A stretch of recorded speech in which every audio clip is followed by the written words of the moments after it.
Hello and welcome to another installment of the Philosophy 101 series, a series of videos that I'm putting together to not only introduce you to the ideas of philosophy, but also provide you with the tools that you need to be able to actively engage in the act of philosophy.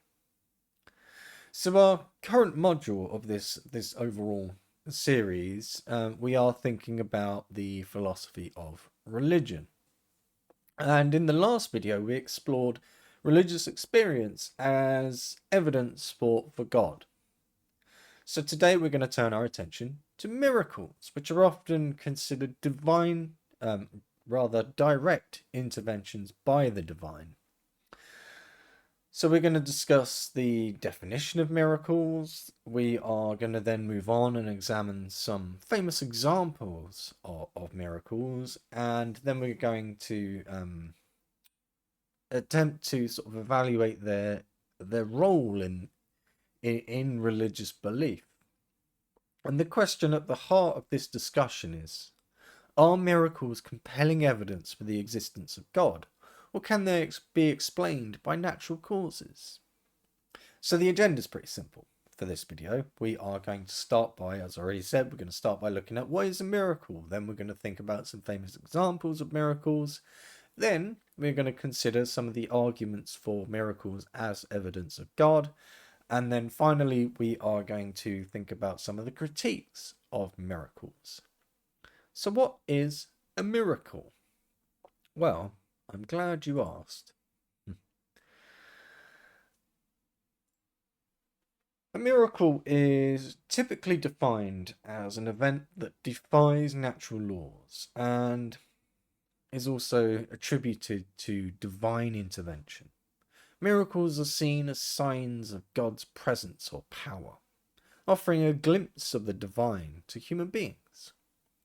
While interpretations of miracles vary across cultures and religious traditions, the central idea is pretty consistent. Miracles serve to inspire faith, demonstrate divine authority, or fulfill a spiritual purpose. And there are some key features of miracles that we should examine. So the first of those features is the violation of natural laws. So miracles are events that cannot be explained by scientific or natural principles. So they, in some sense, have to be unexplainable by, regular science. Another key feature of miracles is that they are extraordinary and rare. So essentially, they're not everyday occurrences and are often viewed or regarded as exceptional events or completely unique events. And another key feature of miracles is that they are attributed to a supernatural cause. So the explanation for a miracle lies outside the realm of human or natural causality, pointing to a divine being or higher power. So these these sort of key features, none of them exist in isolation, right? They are all closely linked. You couldn't separate them out really in any sort of meaningful way. So let's, think about a little bit more deeply about miracles. So I've gone too far. Sorry. So there is some philosophical and theological dimensions to miracles. So beyond their immediate descriptions, miracles raise deeper questions. Things like, are miracles truly violations of natural laws, or do they reveal aspects of the universe that we don't yet understand? And do miracles require belief to be meaningful, or are they compelling regardless of the observer's faith? And finally, how do miracles compare across different religious traditions? So these questions invite us to consider not only what a miracle is, but also what it represents in the broader context of human spirituality and understanding. So let's put on our critical thinking hats and attempt to answer a question. So, do you think an event must violate natural laws to count as a miracle, or can it simply be highly improbable, and why? So, if you want to, this would be a great time to pause the video and jump in the comments and respond. So if you are going to do that, now's the time to do that. The question of whether an event must violate natural laws to qualify as a miracle, or if it can simply be highly improbable, is, in my opinion, a fascinating one. And as philosophers and thinkers, we must consider both sides of the argument. On the one hand, traditional definitions of miracles often emphasize a clear breach of natural laws, such as walking on water or resurrecting the dead. Events that science deems impossible under normal circumstances. And this perspective underscores the idea of divine intervention. A miracle is not just extraordinary, but also fundamentally beyond the scope of natural explanation. For many believers, this quality of impossibility is what gives miracles their profound spiritual significance, as it points directly to an action of a higher power overriding the ordinary workings of the universe. On the other hand, some argue that events do not need to outright violate natural laws to be considered miraculous. They need only be so improbable and meaningful that they evoke a sense of wonder and divine purpose. For example, narrowly surviving a natural disaster or encountering a sequence of events that seems almost too perfect to be coincidence might be viewed as miraculous, even if such occurrences could theoretically be explained by chance.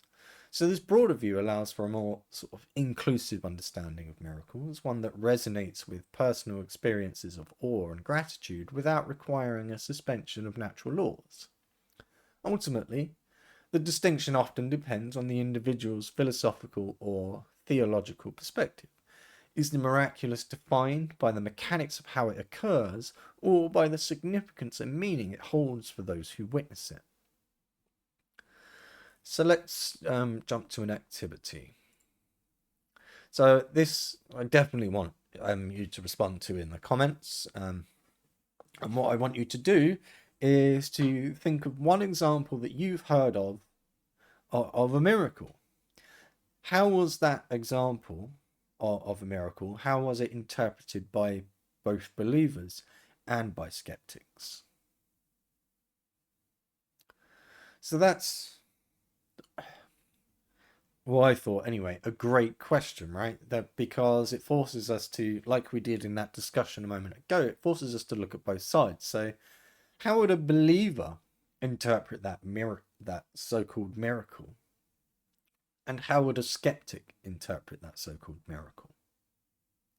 So have a think about that. Pause the video, obviously. Jump in the comments and respond. Now, to be clear, as always, there's no right and wrong answers to these questions. It's the thought processes that go into attempting to answer the question that really matter. If you are lucky enough to be sat here watching this with another person, then it would be even more beneficial for you to discuss with that person and have a bit of a debate, have a bit of a dialogue between the two of you. And that will help you both come to a conclusion that is, well thought out and properly articulated and so on. So pause the video and do that, and then when you return, we'll think about some famous examples of miracles.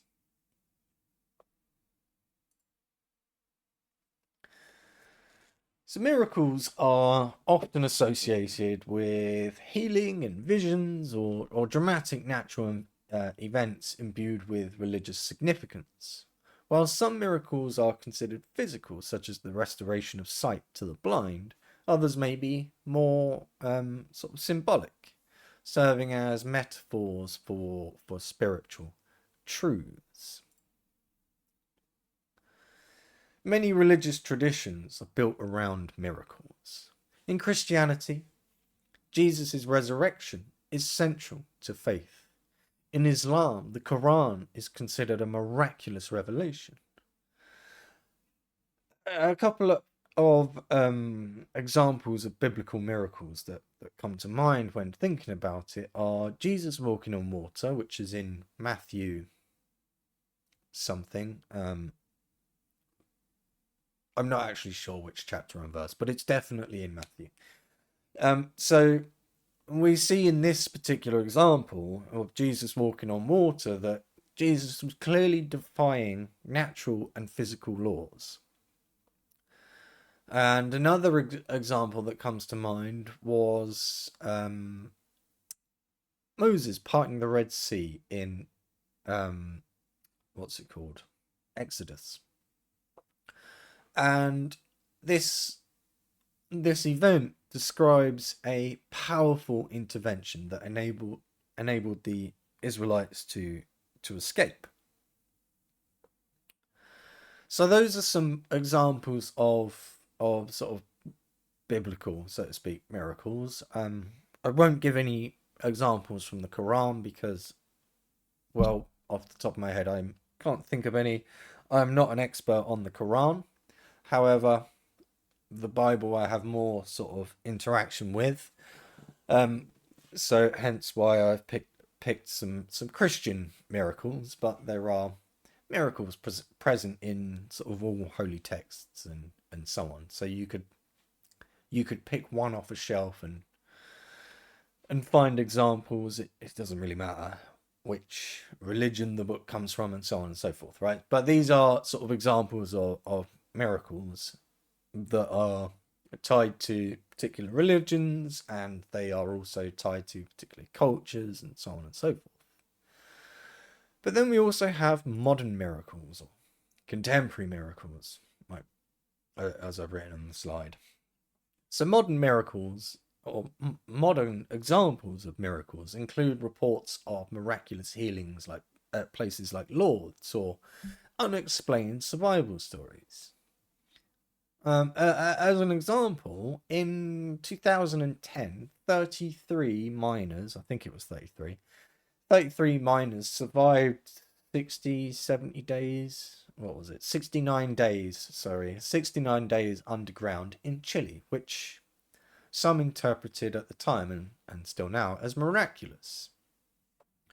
And modern miracles generally take the form of things like reports of miraculous healing, such as cancer disappearing without medical explanation, or apparitions and visions of saints and divine figures, such as those at Lourdes and Fatima. And these examples highlight how miracles function as evidence of divine intervention and as vehicles of meaning within religious traditions. For believers, miracles often reinforce faith and provide hope. For skeptics, they challenge the boundaries of what is considered possible. So, as you can see on the slide right there, pointed in the wrong direction then. As you can see on the slide, there is a question. How do cultural or religious backgrounds influence whether an event is interpreted as a miracle? So before I attempt to sort of give my thoughts on that, what I want you to do is pause the video and jump in the comments and respond. And then when you return, I will give you some of my own thoughts. So, how do cultural or religious backgrounds influence whether an event is interpreted as a miracle? Well, that's a great question. I'm glad I asked.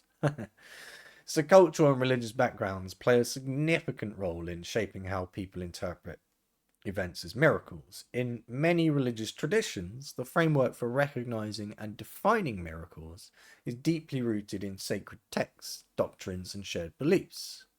For instance, a Christian might view an inexplicable recovery from illness as an answer to a prayer and a sign of God's intervention, aligning with their belief in a personal, responsive deity.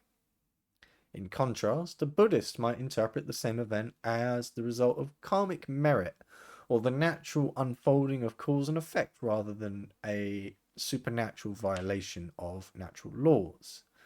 These differing perspectives highlight how religious worldviews provide the lens through which events are evaluated and understood.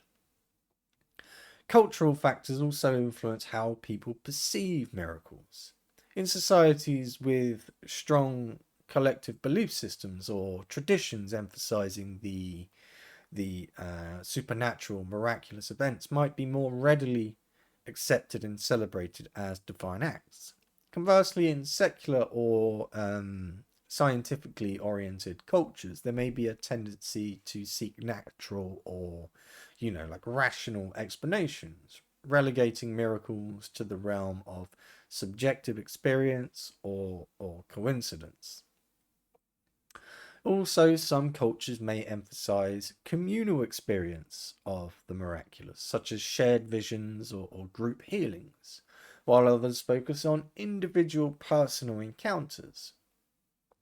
This diversity underscores that the recognition of miracles is not just about the event itself, but also about the cultural and religious context that shapes how meaning is ascribed to it.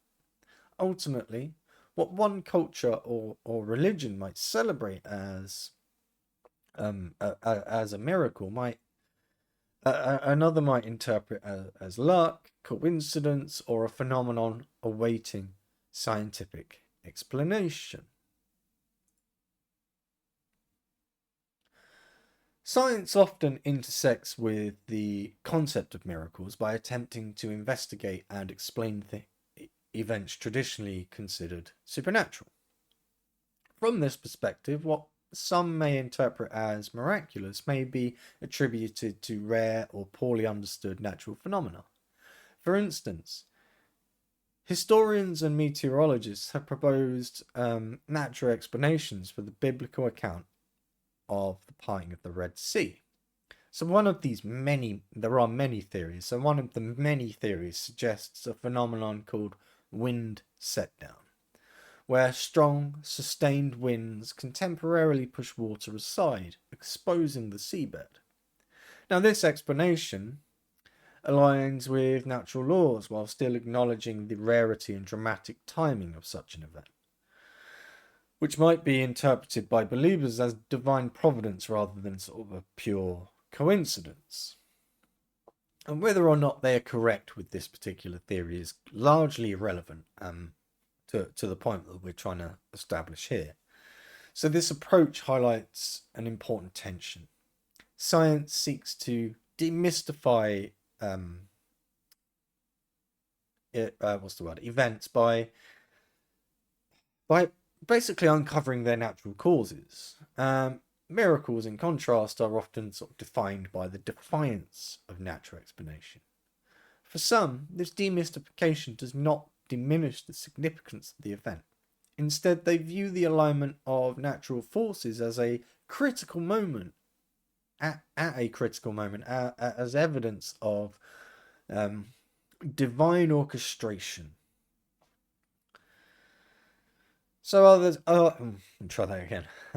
Others argue that explaining miracles scientifically strips them of their supernatural essence, reducing them to extraordinary but ultimately natural occurrences. Also, scientific miracles. That's not what I meant to say. Scientific inquiry into miracles often focuses on events with physical or observable aspects, such as healings or natural phenomena. But they tend to struggle to address subjective or experiential miracles like visions or answered prayers. These personal experiences resist empirical analysis, lying outside the scope of science, yet remaining deeply meaningful to the individual. Ultimately, the dialogue between science and miracles reflects broader questions about the boundaries of human understanding and the way people seek meaning in extraordinary events.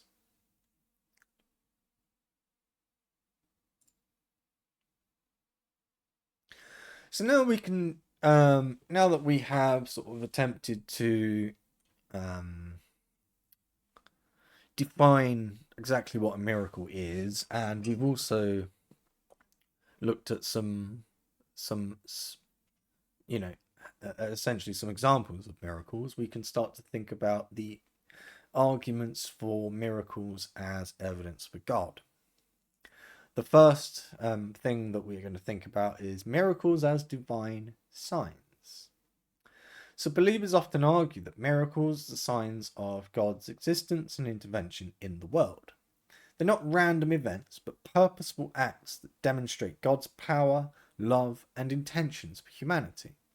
For many, miracles serve as tangible evidence that God is not a distant or uninvolved deity, but one who actively participates in creation and responds to human needs. This view suggests that miracles are meant to inspire faith, provide guidance, or affirm divine truths. So the key idea in here is that miracles are seen as revelations of God's power and love and purpose, and that these miracles often reflect characteristics attributed to God, such as omnipotence through things like controlling nature, compassion through things like healing the sick, and a plan for humanity, things like the resurrection of Jesus as a like a what's the word, like a promise of eternal life. So let's jump on that one, right? The resurrection of well, not the resurrection, but more precisely the miracles of Jesus, right? So the miracles Jesus is purported to be involved in the New Testament are often interpreted not just as displays of supernatural power, but as demonstrations of God's love and care for humanity, whether feeding the hungry, healing the sick, raising the dead. These acts are supposed to symbolize God's ultimate concern for human flourishing and redemption. Believers argue that such miracles point beyond themselves to the divine source, serving as signs of God's ongoing relationship with creation. So let's think now about the principle of testimony. So another argument comes from the principle of testimony, and this argument was one that was it's one of Richard Swinburne's arguments, and in it he argued that unless we have strong reasons to doubt them, we should generally trust people's accounts of their experiences, including reports of miracles. And this principle is based on the idea that people generally sort of tell the truth about what they experience, and it is a foundation for much of our knowledge about the world. If we're going to dismiss all miracle reports without good reason, we might risk ignoring genuine evidence of divine activity. So the principle of testimony essentially is, it's a twofold thing. So people generally tell the truth about their experiences. So human communication it requires a basic level of trust, and our ability to learn from other people would actually collapse without this basic level of trust that we have to deploy in all of our communications. And because of all that, reports of miracles should be taken seriously unless proven unreliable. So, as I said, only moments ago, rejecting all such accounts outright could be unjustified and actually overly skeptical. So take, for instance, the many documented accounts of miraculous healings at places like Lourdes. While psychological or medical factors might explain some reports, others defy natural explanations and have been verified by independent investigators.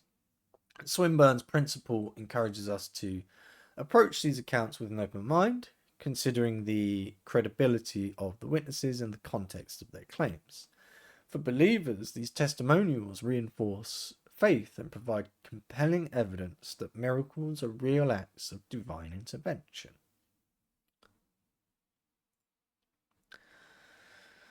So miracles are they're often sort of credited with having a profound impact on individuals and communities, going beyond the immediate event to inspire lasting religious and moral transformations. These changes are frequently seen as evidence of the authenticity of the miracle, as they align with the belief that miracles serve a divine purpose to reveal God's presence, strengthen faith, and encourage spiritual growth. So for individuals, miracles, they often act as a catalyst for personal reflection and spiritual renewal. Experiencing or witnessing a miracle can lead to a strengthened sense of purpose, increased devotion, and greater alignment with religious teachings. For example, reports of miraculous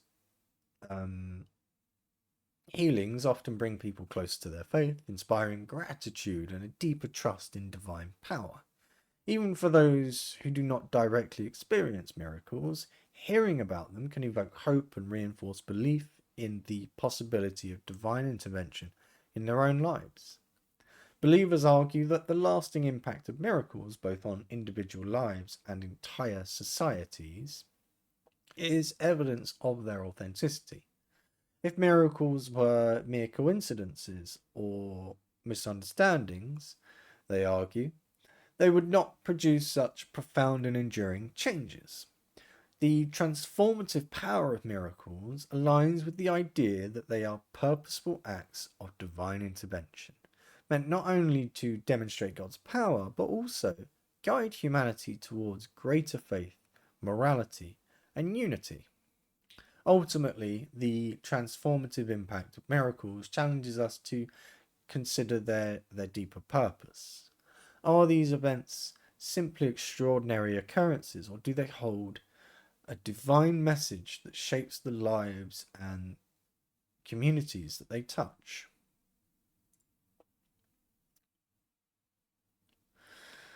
So these arguments raise important questions about how we evaluate miracles as evidence for God. Do miracles truly provide proof of divine intervention, or could they simply reflect human interpretation of extraordinary events? How much weight should we give to the testimony of others in matters of faith? So let's sort of explore these ideas a little further in our discussion. However, before we do, I want you to pause the video and have a go at answering this question for yourself. So the question again is, do miracles truly provide proof of divine intervention, or could they simply reflect human interpretation of extraordinary events? And how much weight should we give to the testimony of others in matters of faith? So pause the video and attempt to answer that, and then we're going to discuss it. So when we discuss whether miracles serve as evidence of God, there are several intriguing questions that arise about interpretation, trust, and the role of faith. And essential to this debate is whether miracles as extraordinary events genuinely point to divine intervention, or if they might be explained through natural or psychological means. For believers, miracles are often deeply personal experiences, reinforcing their faith and providing tangible signs of God's presence and care. Skeptics, however, may argue that such events, while extraordinary, do not necessarily confirm the existence of a deity and could stem from coincidence, human error, or undiscovered natural laws. So, how convincing are miracles as evidence of God? So some argue that miracles are compelling because they're not just improbable, but they're meaningful, and that aligns with divine attributes like God. God isn't an attribute. The divine that aligns with divine attributes like love, power, or justice. For instance, healing miracles might symbolize compassion, while miracles of nature might display omnipotence. However, others question whether attributing these events to God is the most logical explanation, pointing out that extraordinary events might still have natural causes that we don't yet understand. And how reliable is the testimony of others? So the principle of testimony invites us to trust others' accounts unless we have a strong reason to doubt them. For example, Richard Swinburne argues that dismissing all reports of miracles without investigation is overly skeptical and risks ignoring genuine evidence. However, skeptics might argue that human perception is fallible and influenced by cultural, psychological, or emotional factors, making eyewitness accounts unreliable. How do we balance openness to testimony with critical scrutiny? Are miracles culture specific, or are they universal? So a fascinating aspect of miracles is they often align with the sort of religious and cultural expectations of the people reporting them. For example, Christian miracles often reflect themes of redemption or divine grace, while Hindu miracles may center on manifestations of deities or divine blessings. Does this cultural specificity, that's a mouthful, does that suggest that miracles are more about interpretation than cultural, not cultural reality, than divine reality? Or could it reflect God working through different sort of cultural contexts? And what role does faith play in interpreting miracles? So for believers, faith often shapes how they interpret miracles, how they interpret events as miracles, which reinforces their sort of pre-existing beliefs. Skeptics might argue that faith biases interpretation, leading people to see divine intervention where none exists. However, believers could counter that miracles strengthen faith and provide confirmation of truths already held.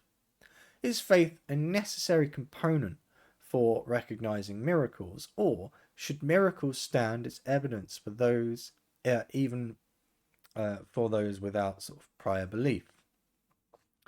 So in this discussion, there's a bunch of different positions you could take. So you could take the believer's perspective, which is that miracles are sort of direct interventions by God designed to inspire faith and provide evidence of divine care. Trusting the testimony of others is reasonable because people generally report their experiences truthfully, especially in religious contexts where fabrications could have significant consequences. Or you could take the skeptical position. Miracles are best explained as extraordinary but natural events or coincidences, and human testimony is unreliable due to cognitive biases and cultural influences. Attributing them to God reflects human interpretation rather than objective reality. Or you could take the sort of middle ground position,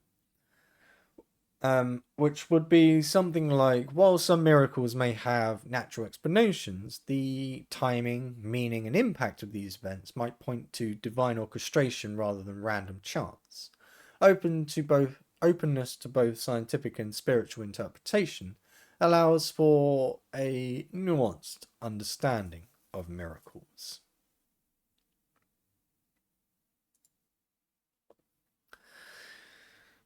So now we can start to think about some of the critiques of miracles, and we're going to start with the big one, and that is David Hume's critique. So David Hume has, or was in his time, one of the most influential critics of miracles. He argued that miracles are, by definition, violations of natural laws. Laws established through consistent and universal human experience. According to Hume, because vast amounts of evidence supports natural law, it's always more rational to believe that a report of a miracle is false rather than a natural law, rather than that a natural law has been violated. This critique doesn't just challenge the likelihood of miracles, but also the reliability of testimony that supports them. So, as you can see on the screen, the basic breakdown of Hume's argument is that a miracle is a violation of a natural law. Natural laws are established by consistent and universal experiences, and therefore it's always more likely that a report of a miracle is false than it is a natural law has been violated. So Hume also emphasized the fallibility of human testimony. So people may misinterpret events, exaggerate, or even fabricate stories, particularly when influenced by emotional or cultural factors. He argued that human error or bias is far more likely than an actual violation of the laws of nature. For Hume, the burden of proof for miracles is so high that no testimony could ever reliably meet it. So that's David Hume's critique in a nutshell, and I really do mean in a nutshell because he had quite a bit to say about miracles, as I'm sure you can imagine. So, if you have the opportunity to do so, which if you're connected to the internet, you absolutely do have that opportunity, go and read some of David Hume's work. He potentially was one of the most incredible thinkers that humans have ever, that humankind has ever sort of produced. So now we can move on and think about some alternative explanations. So many critics of miracles point to alternative explanations for events traditionally seen as miraculous. Advances in science and psychology often provide natural or rational accounts for these occurrences. For instance, healings attributed to prayer or divine intervention might actually be the result of the placebo effect, where a person's belief in their recovery triggers physiological changes that improve their condition. Similarly, natural phenomena like earthquakes and storms and rare weather patterns and so on can sometimes be mistaken for divine acts. So as you can see on the slide, this slide, we've got a sort of a condensed version of that. So natural causes. Many so-called miracles can be explained by physical or scientific processes. We have coincidence. Highly improbable events may occur purely by chance without requiring divine intervention. And we also have psychological factors. Perceptions of miracles may be influenced by the placebo effect, suggestion, or like collective belief. For example, historical analysis has suggested, as I've already sort of said, mentioned, this extremely rare wind set down phenomena might have caused the parting of the Red Sea. I mean, the jury's still out on that one, but it's an interesting idea, right? And it's a perfectly rational and sensible idea too. So while um, this explanation doesn't diminish the awe of the event, it frames it as a natural occurrence rather than a supernatural one. There's also the potential that it's just a straight up lie, right? The parting of the Red Sea and so on never happened. So that's another perfectly reasonable, logical, and rational explanation for um, the story of the parting of the Red Sea. So these, as I say, these events can be sort of explained as, extremely rare, but actually perfectly natural sort of occurrences. So it's something to consider, right? Let's think about also cultural and religious biases. So another critique of miracles is the role of culture and religious bias in shaping how people actually then interpret these extraordinary events.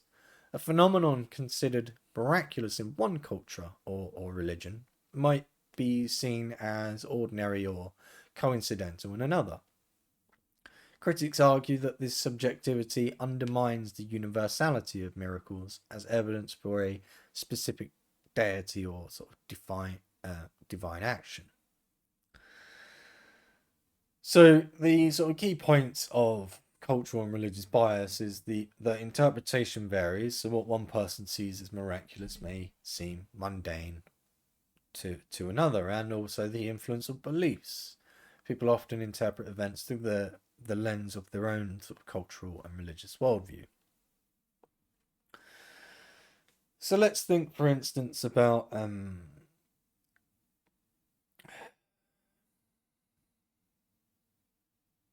spontaneous healing. That would be a good one, I think. So a Hindu may a practitioner of the Hindu faith may interpret spontaneous healing as the blessing of a deity, while an atheist might attribute it to like unknown sort of natural causes. And this subjectivity suggests that the perception of miracles is closely tied to the individual and communal belief systems rather than the event itself. It raises the question of whether miracles truly point to an objective divine reality or merely reflect the biases and expectations of those experiencing or reporting them.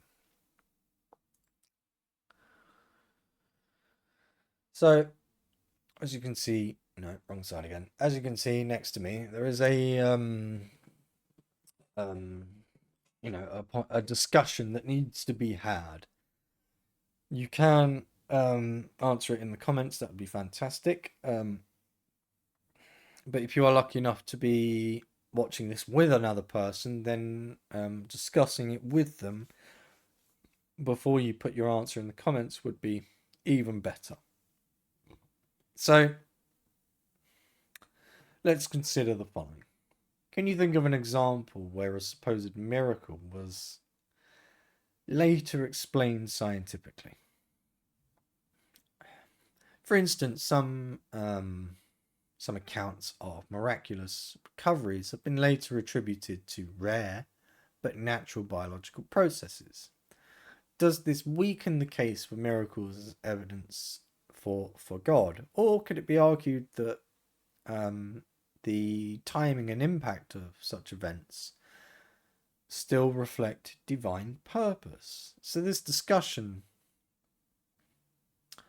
I think anyway, invites us to think critically about how we evaluate miracles and the role that interpretation plays in their significance. So before we sort of delve deeper into the relationship between scientific explanations and miracles, I want you to pause the video and attempt to answer that question, that discussion point. So can you think of an example where a supposed miracle was later explained scientifically? For instance, some accounts of miraculous recoveries have been later attributed to rare but natural biological processes. Does this weaken the case for miracles as evidence for God, or could it be argued that the timing and impact of such events still reflect divine purpose? So pause the video and go and answer that. And then when you come back, we'll discuss it. So now that you've come back and you've hopefully answered that question, let's dive deeper into this relationship between scientific explanations and miracles. So one of the key challenges in discussing miracles is that many events initially regarded as miraculous have later been explained through natural or scientific causes. For example, some miraculous healings once attributed to divine intervention have been found to result from spontaneous remission or the placebo effect. Similarly, natural phenomena like the parting of the Red Sea or the Star of Bethlehem have been re-examined and linked to rare but explainable natural causes. So this question arises: does uncovering a natural explanation weaken the case for miracles as evidence of God, or is there still room to see divine purpose in these events?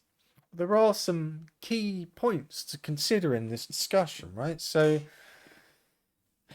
do scientific explanations undermine miracles? Well, for skeptics, the scientific explanation of events diminishes their status as miracles.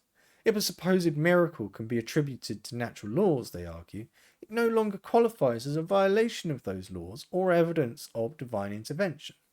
For example, the wind set down theory regarding the parting of the Red Sea that we've already talked about defines it as an extraordinary but natural event rather than a supernatural one.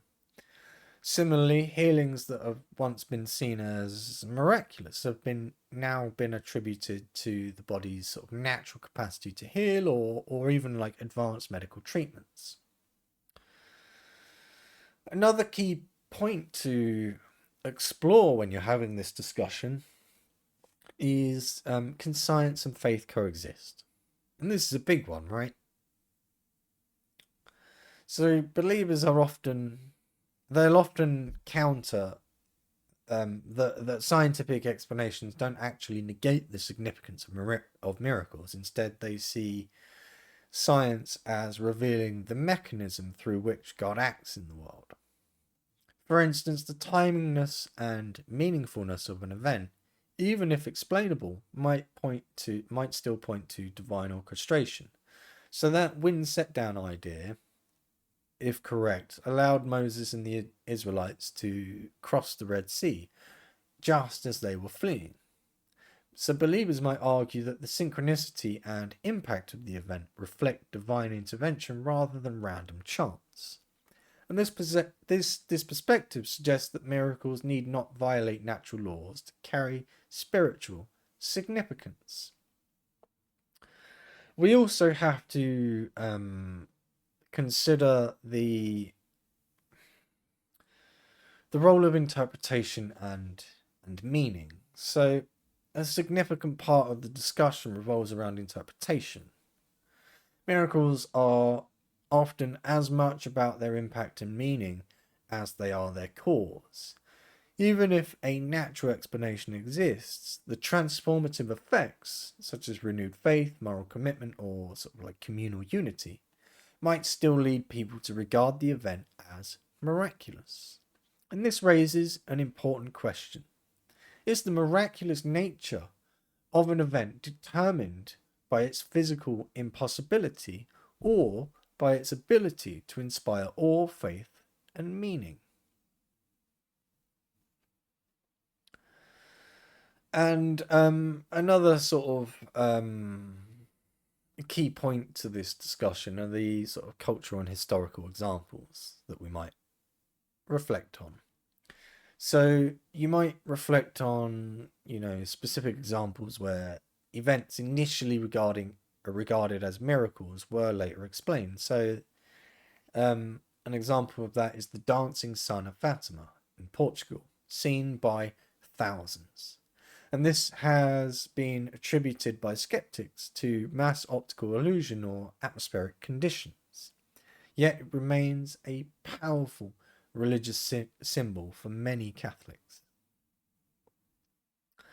You might also think about like apparitions or visions of religious figures, such as the Virgin Mary, that have since been sort of theorized as psychological phenomena. Yet their impact on individuals and indeed communities has still nonetheless inspired sort of deep faith and devotion.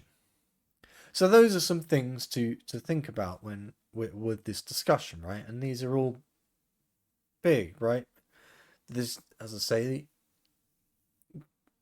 quite frequently there are no right or wrong answers to these questions. It's all about getting your critical thinking hats on and you know, exploring the idea in its totality. So let's move on to an activity, because we're at the end now, right? So miracles are compelling to believers, and they are deeply contested by skeptics. So whether they provide evidence for God depends on how we interpret rare and extraordinary events, such as such as events like, you know, the parting of the Red Sea and so on and so forth, things that we've sort of discussed, as well as the reliability of events. No, the reliability of testimony is what I was trying to say there. So as you can see next to me, there is an activity, a task, if you will, for us as we finish here today. So what I want you to do is write a short paragraph answering this question. So, do you think that miracles can serve as reliable evidence for the existence of God? Why or why not? As I've already said like a million times, there's no right or wrong answers to this question. The important thing is the thought processes that go into it. And from sort of my side of things, it's also interesting to see the way people think about these things, because it's quite revealing about a person and their beliefs and their culture and so on and so forth. So make sure you go and do that. You go and answer that question. So do you think miracles can serve as reliable evidence for God or for the existence of God? Why or why not? Go and answer that, and also have a look at other people's responses to it as well. I think it's fair to say that you will find the responses of other people fascinating. So that's the last sort of activity. So let me just get rid of this. So we are at the end now, right? We have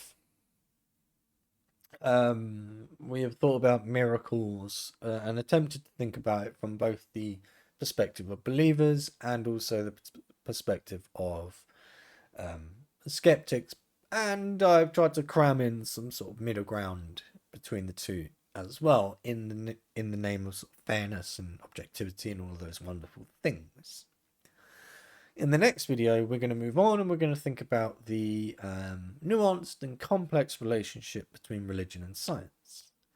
And in that, we are going to attempt to address the question of whether the two things, religion and science, are actually compatible, or if they are sort of inherently in context. So I look forward to in conflict, not context. So I look forward to seeing you on that one. But before you go, I would like to ask if you could be so kind as to like the video and subscribe to the channel. That would be wonderful. Not only will it be a boost to my fragile ego, it will also mean that YouTube will obviously show you more of my content, but more importantly than that, it will show, by liking the video and subscribing to the channel, you're telling YouTube that you are interested in the topic. You are interested in philosophy and theology and all of these wonderful things. And YouTube will then start to show you content from other thinkers and creators and so on and so forth, giving you a much broader view of these ideas, enabling you to assess them using your critical thinking skills, come to your own conclusions, and not be too sort of pinned down by any one particular interpretation. So there's lots of benefit to liking and subscribing and all of that good stuff. But also there's no pressure if you don't want to, that's totally fine. Either way, I am extremely grateful that you have allowed me just show over an hour of your time to talk about miracles. It's been, for me, certainly it's been interesting. I hope it's been interesting for you. And yes, as I say, I hope to see you on the next one. So thank you very much.